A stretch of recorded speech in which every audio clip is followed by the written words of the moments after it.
Hello friends, ಎಲ್ಲರಿಗೂ ಮಮತಾ ದಿನಚರಿಗೆ ಸ್ವಾಗತ. ಇವತ್ತಿನ ವಿಡಿಯೋನ ಶುರು ಮಾಡ್ತೀನಿ. ವಿಡಿಯೋನ ಪೂರ್ತಿಯಾಗಿ ನೋಡಿ. ವಿಡಿಯೋ ಇಷ್ಟ ಆದರೆ ಪ್ಲೀಸ್ ಒಂದು ಲೈಕ್ ಮಾಡಿ, ಶೇರ್ ಮಾಡಿ. ನಮ್ಮ ಚಾನಲ್ ಹೊಸ ನೋಡಿದ್ರೆ ಪ್ಲೀಸ್ ಸಬ್ಸ್ಕ್ರೈಬ್ ಮಾಡ್ಕೊಂಡು ನೋಡಿ, ಹಾಗೆ ಪಕ್ಕದ ಬೆಲ್ಲೈಕನ್ನ ಪ್ರೆಸ್ ಮಾಡಿ. ನನ್ನ ವಿಡಿಯೋ ನೋಟಿಫಿಕೇಷನ್ ನಿಮಗೆ ಸಿಗ್ತಾ ಇರುತ್ತೆ. ಇದು ಸಂಕ್ರಾಂತಿ ಹಬ್ಬದ ದಿನದ ವಿಡಿಯೋ. ರಂಗೋಲಿ ಇಷ್ಟ ಆದರೆ ಪ್ಲೀಸ್ ಒಂದು ಲೈಕ್ ಮಾಡಿ. ಸಂಕ್ರಾಂತಿ ಹಬ್ಬದ ದಿನದ ವೀಡಿಯೋ. ಬೆಳಗ್ಗೆ ನಮ್ಮ ಡೇ ಶುರುವಾಗುತ್ತೆ. ಆಲ್ರೆಡಿ ಬೆಳಗ್ಗೆ ಫ್ರೆಶ್ ಅಪ್ ಎಲ್ಲ ಆಗಿ ಬಂದೆ. ಫ್ರೆಶ್ ಅಪ್ ಎಲ್ಲ ಆಗಿ ಬಂದಮೇಲೆ ಒಂದು ಆಚೆ ಹೋಗ್ಬಿಟ್ಟು ಒಂದು ರಂಗೋಲಿದು ಒಂದು ವೀಡಿಯೋ ಸಹ ಕ್ಲಿಪ್ಪಿಂಗ್ ಮಾಡ್ಕೊಂಡು ಬಂದೆ. ಯಾಕಂದರೆ ಮತ್ತೆ ಹೋಗಿ ಮಾಡೋಕ್ಕೆಲ್ಲ ಟೈಮ್ ಸಾಕಾಗೋದಿಲ್ಲ. ಇಲ್ಲಿ ಮನೆ ಕೆಲಸದಲ್ಲೇ ಶುರುವಾಗ್ಬಿಟ್ರೆ ಆಚೆ ಹೋಗೋಕ್ಕೂ ಸಹ ಮನಸ್ಸು ಒಪ್ಪೋದಿಲ್ಲ. ಈ ಕೆಲಸನೇ ಸ್ಟಾರ್ಟ್ ಆಗಿಬಿಟ್ಟು ನನಗೆ ಸಾಕಾಗೋಗುತ್ತೆ. ಅದಕ್ಕೋಸ್ಕರ ಎಲ್ಲ ಮಾಡ್ಕೊಂಡು ಬಂದೆ. ಸ್ವಲ್ಪ ಟೀ ಸಹ ಮಾಡಿ ಸ್ವಲ್ಪ ಕುಡಿದೆ. ಫ್ರೆಶ್ ಆಯಿತು ಮೈಂಡು. ಯಾಕಂದರೆ ಬೆಳಗ್ಗೆ ಥಂಡಿಯೆಲ್ಲ ಸ್ನಾನ ಮಾಡಿದ್ರಿಂದ ಸ್ವಲ್ಪ ಟೀ ಕಾಫಿ ಏನಾದರೂ ಕುಡಿದ್ರೆ ಸ್ವಲ್ಪ ಫ್ರೆಶ್ ಆಗಿರುತ್ತೆ. ಅದಕ್ಕೆಲ್ಲ ಕುಡಿದ್ಬಿಟ್ಟು ಇವಾಗ ಇಲ್ಲೇ ಸದ್ಯಕ್ಕೆ ಪ್ರಸಾದಕ್ಕೆಲ್ಲ ರೆಡಿ ಮಾಡ್ಕೋತಾ ಇದ್ದೀನಿ. ನಾನು ಆಲ್ರೆಡಿ ಕಡಲೆಕಾಯಿ ಮತ್ತು ಅವರೆಕಾಯಿ ಬೇಯಿಸೋಕೆ ಇಕ್ಕಿದ್ದೆ. ಇನ್ನೊಂದು ಕಡೆ ಅವರೆಕಾಳನ್ನ ಹುಳಿಗೆ ಅಂತ ರೆಡಿ ಮಾಡಿದ್ದೀನಿ. ಇಲ್ಲಿ ಒಂದು ಕಡೆ ಪೊಂಗಲ್ಗೆ ರೆಡಿ ಮಾಡ್ಕೋತಾ ಇದ್ದೀನಿ. ಕಾಳು ಹುಳಿ ಸಹ ಮಾಡಬೇಕಾಗಿತ್ತು. ಹಾಗೆ ಇಲ್ಲಿ ಪೊಂಗಲ್ಗೆ ರೆಡಿ ಮಾಡ್ತಾಯಿದ್ದೀನಿ.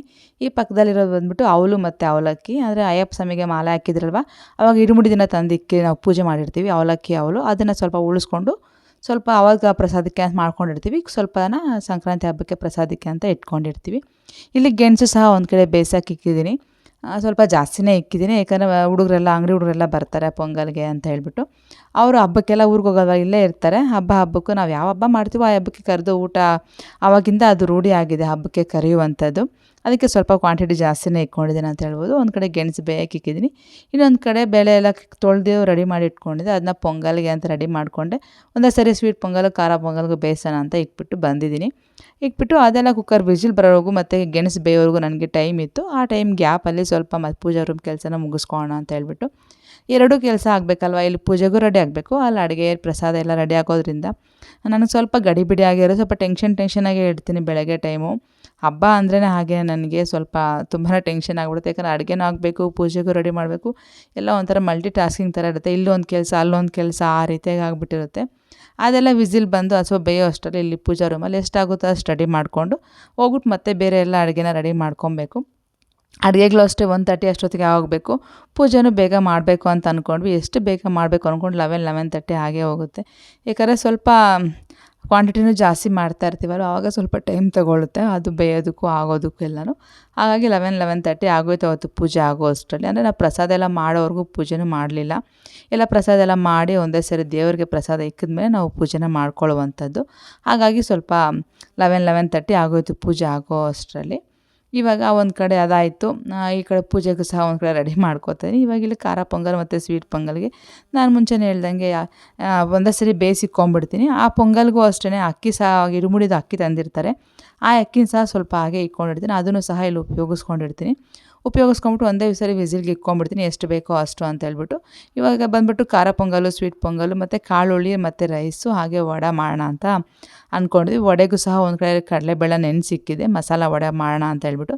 ಬೇರೆದಕ್ಕಿಂತ ಮಸಾಲೆ ವಡೆ ಸ್ವಲ್ಪ ಇಷ್ಟ ಬಿದ್ದು ತಿಂತಾರೆ, ಬೇರೆ ಎಲ್ಲ ಅಷ್ಟೊಂದು ಇಷ್ಟ ಬೀಳಲ್ಲ. ಹಾಗಾಗಿ ಇವಾಗ ಇಲ್ಲಿ ಖಾರ ಪೊಂಗಲ್ಗೆ ಫಸ್ಟಿಗೆ ಒಗ್ಗರಣೆ ಹಾಕ್ಕೋತಾ ಇದ್ದೀನಿ. ಖಾರ ಪೊಂಗಲ್ ಸಿಂಪಲಾಗಿ ಮಾಡುವಂಥದ್ದು. ಸ್ವಲ್ಪ ಸಾಸಿವೆ, ಬೆಳ್ಳುಳ್ಳಿ, ಹಸಿಮೆಣ್ಸಿನ್ಕಾಯಿ, ಕರಿಬೇವಿನ ಸೊಪ್ಪು ಹಾಕ್ಬಿಟ್ಟು ಸ್ವಲ್ಪ ಅರಶಿನ ಹಾಗೆ ಮತ್ತು ಜೀರಿಗೆ ಪುಡಿ, ಮೆಣಸು ಪುಡಿ ಹಾಕಿದ್ದೀನಿ. ನಾನು ಮೆಣಸು ಜೀರಿಗೆ ಹಾಗೆ ಹಾಕಿಲ್ಲ.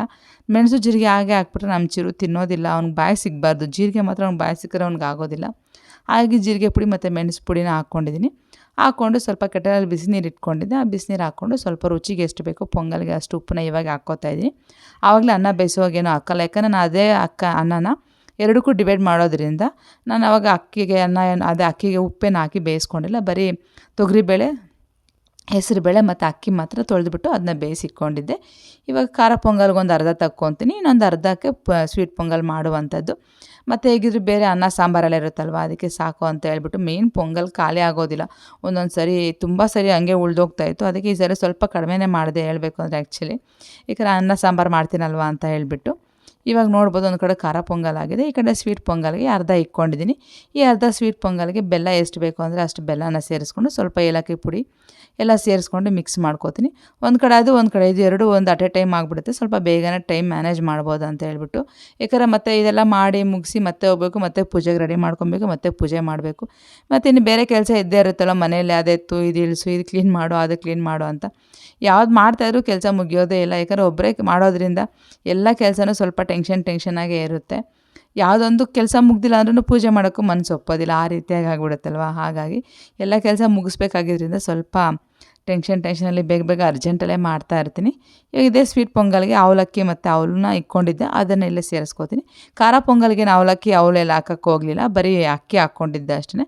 ಬಟ್ ಸ್ವೀಟ್ ಪೊಂಗಲ್ಗೆ ಅವಲಕ್ಕಿ ಅವಲು ಹಾಕ್ಕೊಂಡು ಸ್ವಲ್ಪ ಹೊತ್ತು ಮಿಕ್ಸ್ ಮಾಡಿಬಿಟ್ಟು ಅದಕ್ಕೆ ಸ್ವಲ್ಪ ಬಿಸಿನೀರು ಬಿಟ್ಬಿಟ್ರೆ ಅದು ನೀಟಾಗಿ ಸಾಫ್ಟಾಗಿ ಆಗುತ್ತೆ. ಮತ್ತು ಸ್ವೀಟ್ ಪೊಂಗಲ್ ಸಹ ರೆಡಿ ಆಗುತ್ತೆ. ಆ ಕಡೆ ಖಾರ ಪೊಂಗಲ್ ಆಗೋ ಟೈಮ್ ಈ ಕಡೆ ಸ್ವೀಟ್ ಪೊಂಗಲ್ ಆಗುತ್ತೆ, ಪ್ರಸಾದಕ್ಕೂ ಆಗುತ್ತೆ, ನನ್ನ ಟೈಮು ಸಹ ಮ್ಯಾನೇಜ್ ಆಗುತ್ತೆ. ಇಲ್ಲ ಅದೊಂದು ಟೈಮ್ ಬೇಯಿಸ್ಕೊಂಡು ಇದೊಂದು ಟೈಮ್ ಬೇಯಿಸ್ಕೊಂಡು ಅಂದರೆ ಅದು ಬೇಯಿಸ್ಕೊಂಡು ಆ ಪ್ರೆಷರ್ ಹೋಗಿ ಅದು ಮಾಡೋ ಅಷ್ಟರಲ್ಲಿ ಲೇಟ್ ಆಗಿಬಿಡುತ್ತೆ. ಹಾಗಾಗಿ ಬೇರೆ ಟೈಮಲ್ಲಾದ್ರೆ ನಾವು ಹೆಂಗೆ ಬೇಕಾದ್ರೂ ಮಾಡ್ಕೊಬೋದು. ಬಟ್ ಈ ರೀತಿಯಾಗಿ ಹಬ್ಬ ಇತ್ತು, ಅರ್ಜೆಂಟ್ ಇತ್ತು ಅಂದಾಗ ಈ ರೀತಿಯಾಗಿ ಮಾಡ್ಕೊಂಡಾಗ ಸ್ವೀಟು ಖಾರ ಎರಡು ಜೊತೆಲೇ ಆಗಿಬಿಡುತ್ತೆ. ಆ್ಯಕ್ಚುಲಿ ಬೇಗನೆ ಆಗುತ್ತೆ ಅಂತ ಅನ್ಕೊಬೋದು. ಮುಂಚೆ ಎಲ್ಲ ನನಗೆ ಗೊತ್ತಿರಲಿಲ್ಲ, ಎರಡೆರಡು ಸರಿ ಬೇಯಿಸ್ಕೊತಾ ಇದ್ದೆ. ಬಟ್ ಈ ನಡುವೆ ಸ್ವಲ್ಪ ಪ್ಲ್ಯಾನಿಂಗ್ ಮಾಡಿಕೊಂಡು ಆ ಥರ ಒಂದೇ ಸರಿ ಆಗೋ ಥರ ಮಾಡ್ಕೋತಾ ಇದ್ದೀನಿ. ಇವಾಗ ಫೈನಲಾಗಿ ನಾನು ಹಸಿ ಕೊಬ್ಬರಿ ತುರಿದು ಇಟ್ಕೊಂಡಿದ್ದೆ, ಹಸಿ ಕೊಬ್ಬರಿನ ಆ ಕಡೆ ಈ ಕಡೆ ಎರಡಕ್ಕೂ ಅಂದರೆ ಸ್ವೀಟ್ ಪೊಂಗಲು ಖಾರ ಪೊಂಗಲ್ಗೂ ಹಾಕ್ಕೋತಾ ಇದ್ದೀನಿ. ಖಾರ ಪೊಂಗಲ್ ಅಂತೂ ಪೂರ್ತಿಯಾಗಿ ರೆಡಿ ಆಗಿದೆ. ಇನ್ನು ಸ್ವೀಟ್ ಪೊಂಗಲ್ಗೆ ಸ್ವಲ್ಪ ಒಗ್ಗರಣೆ ಕೊಡಬೇಕು.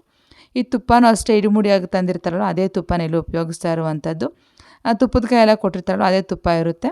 ಆವಾಗ ಪ್ರಸಾದಕ್ಕೆ ಹಾಕ್ಕೊಂಡು ಮಿಕ್ಕಿರೋದನ್ನ ಇಟ್ಕೊಂಡಿರ್ತೀನಿ. ಇವಾಗ ಪ್ರಸಾದಕ್ಕೆ ಉಪಯೋಗಿಸ್ತೀನಿ. ಇನ್ನು ಮಿಕ್ಕಿರೋದನ್ನ ನಾನು ತುಪ್ಪದ ಬತ್ತಿ ಅದಕ್ಕೆಲ್ಲ ಉಪಯೋಗಿಸ್ತೀನಿ. ಯಾಕಂದರೆ ಎಷ್ಟಾದ್ರೂ ತುಪ್ಪ ತಿನ್ನೋಕ್ಕಾಗೋದಿಲ್ಲ, ಎಷ್ಟು ಬೇಕೋ ಅಷ್ಟು ತಿನ್ಬೋದು.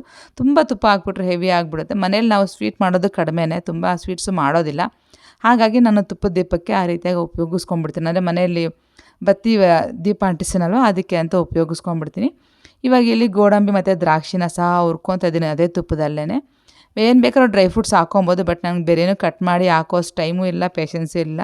ಹಾಗಾಗಿ ಸ್ವಲ್ಪ ಗೋಡಂಬಿ ದ್ರಾಕ್ಷಿನ ಜಾಸ್ತಿ ಹಾಕ್ಕೊಂಡು ಅದನ್ನೇ ಒಗ್ಗರಣೆ ಕೊಟ್ಕೋತಾ ಇದ್ದೀನಿ.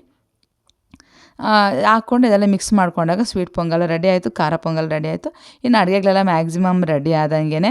ಇನ್ನೇನಾದರೂ ವಡೆ ಒಂದು ಮಾಡಬೇಕು, ಸುಡಬೇಕು. ವಡೆ ಊಟಕ್ಕೆ ಬರೋ ಟೈಮ್ ಮಾಡೋಣ ಅಂತ ಅಂದ್ಕೊಂಡು ಮೇನ್ ಪ್ರಸಾದಕ್ಕೆ ಏನು ಬೇಕೋ ಅದೆಲ್ಲ ರೆಡಿ ಆಗಿತ್ತು. ವಡೆ ಮಾತ್ರ ಸ್ವಲ್ಪ ಆಮೇಲೆ ಮಾಡೋಣ ಅಂತಂದ್ಬಿಟ್ಟು ವಡೆ ಮಾತ್ರ ಹಂಗೆ ಬಿಟ್ಬಿಟ್ಟಿದ್ದೆ, ರೆಡಿ ಸಹ ಮಾಡಿರಲಿಲ್ಲ.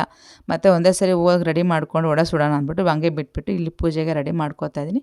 ಇಲ್ಲೆಲ್ಲ ಅವಾಗ ಕಳಶಕ್ಕೆಲ್ಲ ರೆಡಿ ಮಾಡಿ ಕಳಶನ ಇಕ್ಬಿಟ್ಟು ಹೋಗಿದ್ದೆ. ಇವಾಗೆಲ್ಲ ಹೂವಿನ ಅಲಂಕಾರ ಮಾಡ್ಕೋತಾ ಇರ್ತೀನಿ. ಏನು ಮಾಡೋಕ್ಕಾಗಲ್ಲ, ಒಬ್ಬರೇ ಇದ್ದಾಗ ಸ್ವಲ್ಪ ಹಾಗೆ ಇರುತ್ತೆ, ಗಡಿಬಿಡಿ ಆಗ್ತಾ ಇರುತ್ತೆ, ಅಲ್ಲಿ ಮಾಡಬೇಕಾಗಿ ಬರುತ್ತೆ. ಇನ್ನು ಯಾರಿಗೂ ಮಕ್ಳಿಗೂ ಮಾಡೋಕೆ ಅಷ್ಟೊಂದು ಇಂಟ್ರೆಸ್ಟಾಗಿ ಬರೋದಿಲ್ಲ. ಹೆಂಗಂದರೆ ಹಂಗೆ ಮಾಡಿಬಿಟ್ರೆ ನನಗೂ ಮನಸ್ಸು ಒಪ್ಪೋದಿಲ್ಲ, ಸುಮ್ಮನೆ ನಾನೇ ಬೈತಾ ಇರ್ತೀನಿ. ಅದಕ್ಕೋಸ್ಕರ ನಾನೇ ಮಾಡ್ಕೊಳ್ಳೋದು ಬೆಟರ್ ಅಂತ ನಾನೇ ಸ್ವಲ್ಪ ಲೇಟಾದರೂ ಪರವಾಗಿಲ್ಲ ನಿಧಾನವಾಗಿ ನಾನೇ ಮಾಡ್ಕೊಂಬಿಡ್ತೀನಿ. ಯಾಕಂದ್ರೆ ಅವ್ರು ಮಾಡೋದು ನನಗಿಷ್ಟ ಆಗೋದಿಲ್ಲ, ನನಗೆ ಬೇಕಾದಂಗೆ ಅವ್ರು ಮಾಡೋದಿಲ್ಲ. ಅದಾಗಿ ಸ್ವಲ್ಪ ಜಗಳನೇ ಆಗ್ತಾ ಇರುತ್ತೆ. ಏನಾದರೂ ಕೆಲಸ ಹೇಳ್ದಷ್ಟು ನನ್ನ ಕೆಲಸ ನಾನೇ ಮಾಡ್ಕೊಂಡ್ರೆ ಬೆಟರ್ ಅಂತಂದ್ಬಿಟ್ಟು ನಾನು ಮಾಡ್ಕೋತಾ ಇರ್ತೀನಿ. ಎಳ್ಳು ಬೆಲ್ಲನೂ ಅಷ್ಟೇ ಸ್ವಲ್ಪ ನಿನ್ನೆ ದಿನ ವಿಡಿಯೋಲಿ ಸ್ವಲ್ಪ ಮಾಡಿದ್ದೆ, ಬಟ್ ಮಿಕ್ಕಿದ್ದು ಪೆಂಡಿಂಗ್ ಇತ್ತು ಮಿಕ್ಸ್ ಮಾಡುವಂಥದ್ದೆಲ್ಲ. ಇವಾಗ ಅದನ್ನೆಲ್ಲ ತೊಗೊಂಡು ಮಿಕ್ಸ್ ಮಾಡ್ಕೋತಾ ಇದ್ದೀನಿ. ಇನ್ನು ಇವಾಗ ಏನಾದರೂ ಕಲ್ಸಕ್ಕರೆ, ಕಲ್ಯಾಣ ಸೇವೆ, ಜೀರಿಗೆ ಪಪರ್ಮೆಂಟು, ಬೆಲ್ಲ ಅದೆಲ್ಲ ಮಿಕ್ಸ್ ಮಾಡಬೇಕಾಗಿತ್ತು. ಇವಾಗೆಲ್ಲ ಮಿಕ್ಸ್ ಮಾಡ್ಕೊಂಡು ನೀಟಾಗಿ ಎಳ್ಳು ಬೆಲ್ಲ ಸಹ ರೆಡಿ ಆಯಿತು. ಪೂಜೆಗೆ ಏನೇನು ಪ್ರಸಾದ ಬೇಕೋ ಅದೆಲ್ಲ ರೆಡಿ ಮಾಡ್ಕೊಂಡಿದ್ದೀನಿ. ಇನ್ನು ಪೊಂಗಲ್ಲು, ಸ್ವೀಟ್ ಪೊಂಗಲ್ಲು, ಖಾರ ಪೊಂಗಲೆಲ್ಲ ಅದು ತಣ್ಣಗಾಗಬೇಕಾಗುತ್ತೆ. ಬಿಸಿಲೇ ನಾನು ಯಾವತ್ತೂ ಪ್ರಸಾದಕ್ಕೆ ಇಕ್ಕೋದಿಲ್ಲ. ಎಲ್ಲ ತಣ್ಣಗಾದ್ಮೇಲೆ ಪ್ರಸಾದಕ್ಕೆ ಇಕ್ಕುವಂಥದ್ದು. ಯಾವುದೇ ಕಾರಣಕ್ಕೂ ಅಷ್ಟೇ ಬಿಸಿ ಪ್ರಸಾದಕ್ಕೆ ಇಕ್ಕಬಾರ್ದು ಅಂತ ಹೇಳ್ತಾರೆ. ಹಾಗಾಗಿ ಸ್ವಲ್ಪ ತಣ್ಣಗಾಗೋಕ್ಕೆ ಒಂದು ಪ್ಲೇಟಲ್ಲಿ ಇಲ್ಲ ಒಂದು ಬೌಲಲ್ಲಿ ತೆಗೆದಿಕ್ಬಿಡ್ತೀನಿ. ಅದು ತಣ್ಣಗಾಗೋ ಅಷ್ಟರಲ್ಲಿ ನಾನು ಪೂಜೆಗೆಲ್ಲ ರೆಡಿ ಮಾಡ್ಕೊಳ್ಳೋ ಅಷ್ಟರಲ್ಲಿ ಅದು ತಣ್ಣಗಾಗುತ್ತೆ, ತಂದು ಪ್ರಸಾದಕ್ಕೆ ಇಕ್ಕುವಂಥದ್ದು. ಇಲ್ಲಿ ಎಳ್ಳು ಬೆಲ್ಲ ಸಹ ರೆಡಿ ಮಾಡ್ಕೊಂಡಿದ್ದೀನಿ.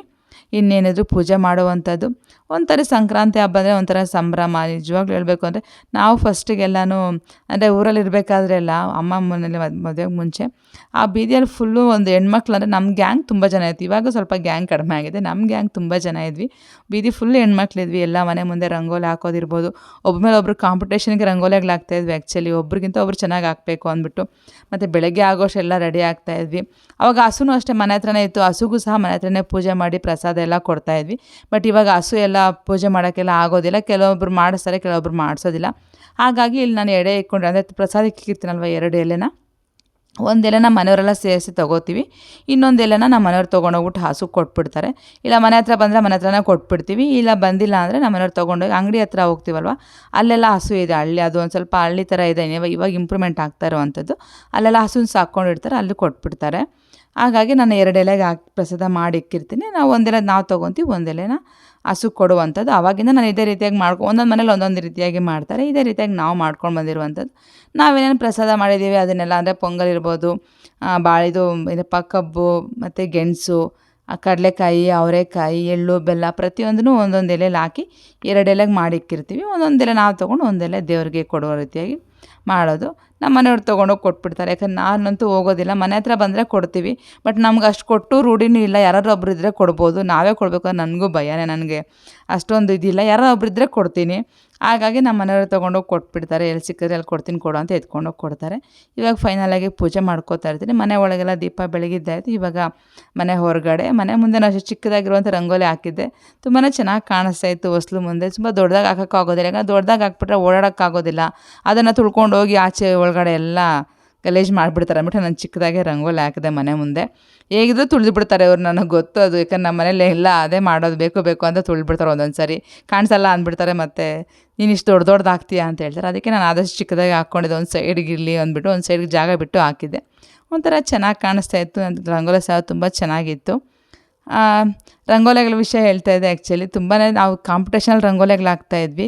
ಇವಾಗೆಲ್ಲ ಯಾರೂ ಹಾಕೋದೇ ಇಲ್ಲ, ತುಂಬ ಕಡಿಮೆ. ನಮ್ಮ ರೋಡಲ್ಲೂ ಸಹ ಯಾರೂ ತುಂಬ ಹಾಕ್ದಂಗೆ ಕಾಣಿಸ್ಲಿಲ್ಲ ನನಗೆ ಎಲ್ಲೂ ರಂಗೋಲಿನೂ. ಎಲ್ಲೋ ಒಬ್ಬೊಬ್ರು ಹಾಕಿರ್ತಾರೆ, ಹಾಕಿದ್ರು ಸುಮ್ಮನೆ ಸಿಂಪಲಾಗಿ ಹಾಕಿ ಬಿಟ್ಬಿಟ್ಟಿರ್ತಾರೆ. ಕಲರ್ಸ್ ಫಿಲ್ ಮಾಡಬೇಕು, ಅದು ಮಾಡಬೇಕು, ಇದು ಮಾಡಬೇಕು ಅಂದರೆ ತುಂಬ ಕಡಿಮೆನೇ ಮಾಡ್ತಾರೆ ಇವಾಗೆಲ್ಲ ಬರ್ತಾ. ಫಸ್ಟಿಗೆ ಇರೋಷ್ಟು ಇಂಟ್ರೆಸ್ಟ್ ಇವಾಗಿಲ್ಲ. ಬಟ್ ಹಬ್ಬಗಳು ಮಾಡ್ತಾರೆ, ಈ ಥರ ಎಲ್ಲ ರಿಸ್ಕ್ ತೊಗೊಂಡು ಮಾಡೋಕ್ಕೆ ಹೋಗೋದಿಲ್ಲ. ಕೆಲವೊಬ್ಬರು ಬೇರೆಯವ್ರನ್ನ ಕರೆಸಿ ಸಹ ಹಾಕಿಸ್ತಾರೆ. ಅಂದರೆ ರಂಗೋಲಿ ಹಾಕೋಕ್ಕೆ ಬೇರೆಯವ್ರು ಇರ್ತಾರಲ್ಲ, ಅವ್ರನ್ನೆಲ್ಲ ಕರೆಸಿ ಹಾಕ್ಕೊಳ್ಳೋವಂಥವ್ರು ತುಂಬ ಜನ ಇದ್ದಾರೆ ಇವಾಗ. ಯಾಕಂದರೆ ಹಾಕಕ್ಕೆ ಬರಲ್ಲ, ಎಲ್ಲ ಕಲ್ತಿರಲ್ಲ, ಆ ರೀತಿಯಾಗಿ ಹೋಗ್ತಾ ಇರುತ್ತೆ. ಬಟ್ ನನಗಂತೂ ತುಂಬ ಇಂಟ್ರೆಸ್ಟ್ ಇದೆ. ನಾನು ಚಿಕ್ಕ ಮಗುವಿರ್ಬೇಕಾದ್ರೆ ನಾನು ಕಲ್ತಿದ್ರಿಂದ ಇವಾಗ ಯೂಸ್ ಆಯಿತು ಅಂತ ಅನ್ಕೊಬೋದು. ನನಗೆ ಯಾವ್ಯಾವ ರೀತಿ ಬೇಕೋ ಆ ರೀತಿಯಾಗಿ ಹಾಕ್ಕೋತಾ ಇರ್ತೀನಿ. ನನಗೊಂಥರ ಖುಷಿ ಕೊಡುತ್ತೆ ಇದು ಕೆಲಸಗಳೆಲ್ಲ, ನಮ್ಮ ಮನೇಲಿ ಕೆಲವೊಂದು ಕೆಲಸಗಳೆಲ್ಲ ಅಂತ ಹೇಳ್ಬೋದು. ರಂಗೋಲಿ ಹಾಕೋದಿರ್ಬೋದು, ಹೂವು ಕಟ್ಕೊಳ್ಳೋದು, ಅವೆಲ್ಲ ಸ್ವಲ್ಪ ತುಂಬಾ ಖುಷಿ ಕೊಡುತ್ತೆ. ಫೈನಲಾಗಿ ಪೂಜೆ ಎಲ್ಲ ಮುಗೀತು. ಪೂಜೆ ಎಲ್ಲ ಮುಗಿದ್ಮೇಲೆ ಹುಡುಗರು ಬರೋ ಟೈಮ್ ಆಗಿದೆ. ಅನ್ನ ಸಾಂಬಾರು ಎಲ್ಲ ರೆಡಿ ಮಾಡಿಕ್ಕಿದೆ. ಇನ್ನು ವಡೆ ಮಾಡಬೇಕಾಗಿತ್ತು. ನಮ್ಮ ಮನೆಯವ್ರು ಬಡಿಸ್ಕೋತೀನಿ ಊಟಕ್ಕೆ, ನೀನು ವಡೆ ಮಾಡಿಕೊಡು ಅಂದರು. ಇಲ್ಲಿ ವಡೆ ಸುಡ್ತಾ ಇದ್ದೀನಿ. ಫೈನಲಾಗಿ ನಮ್ದು ಇವತ್ತಿನ ಹಬ್ಬ ಸಹ ಚೆನ್ನಾಗಾಯಿತು ಅಂತ ಹೇಳ್ಬಿಟ್ಟು ತುಂಬ ಖುಷಿಯಾಗಿ ಹಬ್ಬನೂ ಆಯಿತು. ಫೈನಲಾಗಿ ಎಲ್ಲ ಮುಗಿಯೋ ಅಷ್ಟರಲ್ಲಿ ಒಂದು 4-5 ಗಂಟೆ ಆಗೋಯಿತು. ಯಾಕಂದರೆ ಎಲ್ಲ ಮಾಡಿ ಮತ್ತೆ ಕ್ಲೀನ್ ಮಾಡೋ ಅಷ್ಟರಲ್ಲಿ ಅದ್ರ ಡಬಲ್ ಟೈಮ್ ತೊಗೊಳುತ್ತಲ್ವ. ಎಲ್ಲ ಕ್ಲೀನ್ ಮಾಡೋ ಅಷ್ಟರಲ್ಲಿ 5-6 ಗಂಟೆ ಆಗೋಯಿತು. ಮತ್ತೆ ನೆಕ್ಸ್ಟ್ ಒಂದು ದೀಪ ಅಂಟಿಸ್ಬಿಟ್ರೆ ಇವತ್ತಿನ ಪೂಜೆನೂ ಮುಗೀತು, ಹಬ್ಬನೂ ಮುಗಿದೋಯ್ತು. ಸಂಕ್ರಾಂತಿ ಹಬ್ಬ ಹೆಂಗೆ ಬಂತು ಅಂತ ಗೊತ್ತಿಲ್ಲ, ಹೆಂಗೆ ಹೋಯ್ತು ಅಂತ ಗೊತ್ತಿಲ್ಲ. ಫೈನಲಾಗಿ ಹಬ್ಬ ಸಹ ಆಗೋಯಿತು. ವಿಡಿಯೋನ ಸಹ ನಾನು ಇಲ್ಲಿಗೆ ಎಂಡ್ ಮಾಡ್ತಾಯಿದ್ದೀನಿ. ವಿಡಿಯೋ ಇಷ್ಟ ಆಯಿತು ಅಂತ ಅನ್ಕೊತೀನಿ. ಇಷ್ಟ ಆದರೆ ಪ್ಲೀಸ್ ಒಂದು ಲೈಕ್ ಮಾಡಿ, ಶೇರ್ ಮಾಡಿ. ನಮ್ಮ ಚಾನಲ್ ಯಾರು ಹೊಸದಾಗಿ ನೋಡ್ತಾರೆ ಪ್ಲೀಸ್ ಸಬ್ಸ್ಕ್ರೈಬ್ ಮಾಡ್ಕೊಂಡಾಗೆ ಪಕ್ಕದ ಬೆಲ್ಲೈಕನ್ನ ಪ್ರೆಸ್ ಮಾಡಿ. ನನ್ನ ವಿಡಿಯೋ ನೋಟಿಫಿಕೇಷನ್ ನಿಮಗೆ ಸಿಗ್ತಾ ಇರುತ್ತೆ. Thank you so much for watching. Take care, bye.